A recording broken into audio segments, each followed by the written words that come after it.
Before we end this particular episode off, I did promise you guys, number 8 was coming up in the top John Cena matches, in my personal opinion, at least my top favorite John Cena matches. Number 9 was, or number 10, I should say, was Bragging Rights 2009. That was John Cena, Randy Orton, Anything Goes Iron Man match. Then last week, it was John Cena, Eddie Guerrero, and a parking lot brawl on SmackDown. So this week on number 8, it's actually kind of a good segue, is actually a SummerSlam match. And this was a SummerSlam match, a winner-take-all for both the United States and WWE Championship. It was John Cena, the United States Champion, taking on the WWE Champion, Seth Rollins. SummerSlam 2015. Now, this match would have been higher on my list. I'll tell you right now, this would have been higher on my list if it weren't for the ending. And I'll get to that ending in a second. Some of you might not know what I'm talking about, but most of you know what I'm talking about when I say the ending. If it weren't for that ending, this match would be higher up. But earlier this year, at WrestleMania, which actually I attended the WrestleMania 31, so I was there in person. John Cena defeated Rusev to become the United States Champion, while Seth Rollins cashed in the Money in the Bank contract to become the new WWE Champion. So it's kind of ironic both Rollins and Cena won their respective titles on the same show, the biggest stage of them all. Now, Seth Rollins was the slimy, whiny, cackling heel who would always have the authority, mom and dad and his little brothers and his uncles, basically his family, always helping him out, helping him to retain the title, helping him win matches. So that was kind of Rollins' character. Rollins was the heel. He was the quintessential coward heel. Meanwhile, on the other side of that thing, John Cena, who was the megastar, was defending the United States Championship in the Open Challenge. And Brandon will tell you this, my friend Brandon will tell you about this, that he believes John Cena was, in his opinion, the best United States champion. Now, I'll take that over who his favorite Intercontinental champion is, which I'll not get into, but it's his opinion. But I think I will agree at least a certain point that John Cena was definitely a great United States champion. He would always do these open challenges. Now, he would occasionally feud with Rusev a few times, but during Raws, he would defend the U.S. title. He would defend against guys like Stardust, Kane, Dean Ambrose, Dolph Ziggler, Zack Ryder, Xavier Woods. Of course, a few NXT guys like Neville and Sami Zayn. So, Cena would have a lot of different variety of opponents. And a lot of those matches were pretty damn good. But the concept of him defending that title every night against new challengers and having fresh opponents really actually made the U.S. title seem more important than the WWE Championship. But the WWE Championship was kind of treated as Seth Rollins has to cheat. He's always a coward. He can't win on his own. Cena was elevating that U.S. title by also elevating the other talent. Like, for example, he had those two fantastic matches with Cesaro, which one of them is actually in an honorable mentions list. But he was defending that U.S. title, and he was showing that, making that title seem proud, because that United States title during that time was just a prop. It had no value until it landed on Cena. Now, Rusev did a pretty damn good job with it, but Cena elevated to a different level. And what I liked about the Open Challenge, it was different. Now you do Open Challenge now, it's very worth it. It's just a very cop-out thing to do. But back then, it was different. We hadn't really seen anything like that, so it was fresh. So in SummerSlam time, they decided to do Rollins and Cena in a winner-take-all. Now, I believe during a match on Raw, Seth Rollins actually kneed Cena in the face. He broke his nose. You've probably seen those famous black and white pictures of John Cena's nose like bent in a certain way. It just looked disgusting. It was disgusting. And there was a slight chance that Cena might not make it to SummerSlam. And I was fortunate enough to see that Rollins and Neville match on Raw. in 2015. I think it was like a week or two before the SummerSlam match with Rollins and Cena for the WWE Championship. It was Neville and Rollins on Raw. I was at that Raw, and let me tell you something. When Neville hit that red arrow, that crowd went fucking shitless. They lost their shit. And they even had me. I thought, oh my God, they're going to give it to Neville. That was a great match. So definitely check that match out. And like I said, I saw that match. I believe that was actually the first Monday Night Raw I ever attended. That was in San Jose, I believe. So that was a great match. I love that match. But we didn't know if Cena was going to come back. Well, of course, he's Super Cena, and he was able to make it in time for SummerSlam. So, almost like in the middle of the show, they had Rollins and Cena winner take all.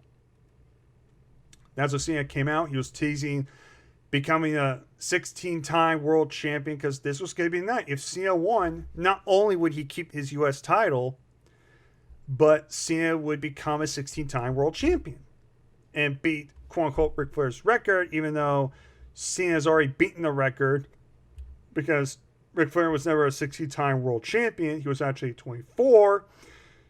And if we're only counting WWE, he was only a 2-time WWE champion. So really, in terms of WWE, John Cena has held the most championships in WWE. Just a fact. So kind of get that negated out of your system. So Cena came out, and Rollins came out in his classic White Ranger gear, which I am actually a fan of that white gear. And this was in Brooklyn. So the crowd was hyped up for this match. You know, they were booing Cena, they were cheering Rollins because they love Rollins. They love his talent. They think he's a talented guy. And of course, Cena, they were always fucking booing him because, you know, it's John Cena still. But these two went out there and just had, in my opinion, this was easily their, still to this day, their probably best match. And like I said, it was just a great match. You know, they teased Cena's nose being broken again. You know, I think Cena hit that springboard star, which holy sucked. You know, these two just went at it. It was literally a straightforward match. Now, before I kind of move on here towards the ending, which is the main reason why this match is so low, is because there's also this time during the few months where Rollins would make fun of former host of the Daily Show, that being Jon Stewart. Now, Jon Stewart is a real-life wrestling fan, so it was always nice to have a celebrity who was a legit fan, not these fake ones they bring in. He was a legit fan. There were times he would have beef with Rollins. It was just all in good fun. It was all fun. It was childish and kind of silly, but you know what? It was fun. It was innocent. There was nothing insulting about it. So I talk about this because later in the match, the referee goes down. The referee, I think, gets knocked down. And Rollins and Cena are down. They're down on the ground. They're starting to get... And we see Jon Stewart run down with a chair. And we're thinking Jon Stewart's going to cost Rollins a match. You know, they've been having heat. You know, Rollins has been making fun of Jon Stewart. Jon Stewart has been calling Rollins out. It was so obvious what was going to happen because Jon Stewart kept on looking behind and looking at Cena and teasing that he was going to hit Cena. It was obvious. Look, I understand that he's not a professional at doing this, but it was so obvious what was going to happen. It was almost like when Big Show knocked out John Cena in the 5-on-5 elimination match, which that's a match, spoiler, that will be on this list at Survivor Series. It was just very obvious what was going on. But Jon Stewart, he hit Cena in the gut with the steel chair.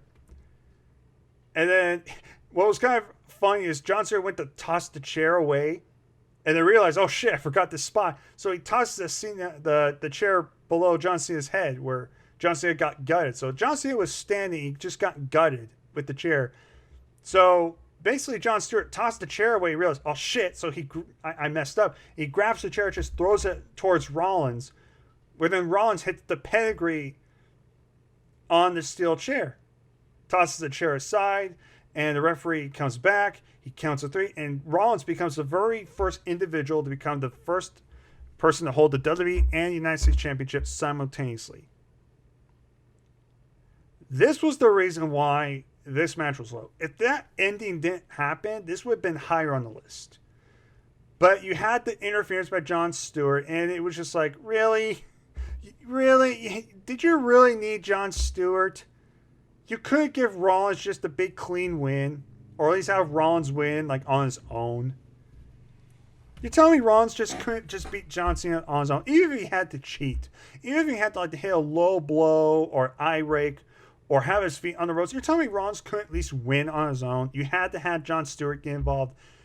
That was dumb. And of course, the falling out of Raw. Jon Stewart said that he did because he didn't want to see Cena break Ric Flair's record, which I already talked about was a joke. And Jon Stewart got AA'd by Cena. He was not having that shit. And a month later, Rollins was forced to defend both championships at the Night Championship pay-per-view. He was supposed to defend the U.S. title against Cena, which he lost. And then Rollins had his famous match with Sting for the WWE Championship, which that was Sting's last match for, 5 years? Before Sting was able to get cleared again to wrestle again, and now he's wrestling AEW. So Rollins winning the U.S. title really didn't do anything. They honestly just kept the title on Cena if the whole point was just to have Cena be the U.S. champion again. And then, of course, Cena held to the United States Championship a little bit longer, and then dropped it to Alberto Del Fucco. And then Rollins had the championship, was supposed to defend it at Survivor Series against Roman Reigns, but then he suffered that, I think it was that ACL meniscus tear at a house show against Kane, and that title was forfeited into a tournament, and Reigns won that tournament, and then Sheamus cashed in, and the rest was history. So while Rollins was kind of being the coward heel and kind of devaluing the WWE Championship, John Cena was elevating that U.S. title. So, and then when they did this match, if it wasn't for Brock and Undertaker being on part of SummerSlam, Rollins and Cena could have been the main event. It was a big deal match. But the ending was just lazy. It was just lame. And then the whole point of giving Rollins both belts just for Rollins a month later just to drop the U.S. title to begin with, it was just... There was really... Honestly, I hate saying this. There was just really no need for this match. In hindsight, there was just no reason to do this match. You could have just done Rollins versus somebody else, maybe like Kane or something. Or if you wanted, you could have had Cena lose the U.S. title to Kevin Owens, which probably should have happened. And then had Cena decide, I'm going to challenge for the WWE Championship, and done Rollins and Cena for a championship, and Rollins retains that way. At least that would have led somewhere. It felt weird doing this. But like I said, the match itself, the ending aside, and then what they did further down, the match was still fantastic. It was still basically one-on-one. No interference, like I said, until the ending. It was just a fantastic showcase for both Cena and Rollins. And it was easily one of Rollins' best matches of his career. And, of course, it's one of my favorite matches of John Cena's career. Like I said, the match was great, but the crowd in Brooklyn just ate it up. It just had that big fight feel thanks to Brooklyn. I've always said New York is always one of those great wrestling cities, along with Philadelphia, Pennsylvania, and Chicago, and in Texas and places like that. Those are usually some of the best crowds, and New York is definitely one of them too. So Brooklyn really helped make this match even more special. And this definitely had that big main event feel. But like I said, because of the ending, and then of course Brock and Taker had their match in the main event. Honestly, this was not going to be a main event. But these two just went out there, just, in my opinion, had the match of the night. They just stole the show. It was great. The crowd was great. And Rollins ended up winning. But like I said, it just kind of led to just Cena winning the U.S. title back. So in hindsight, it didn't really do anything for Rollins' career either, just to give him an accolade. Not an accolade, but it really just didn't. There was no real thought into like what would they do further down the road. So the match just felt pointless in that hindsight. But as a match itself, it was kick-ass.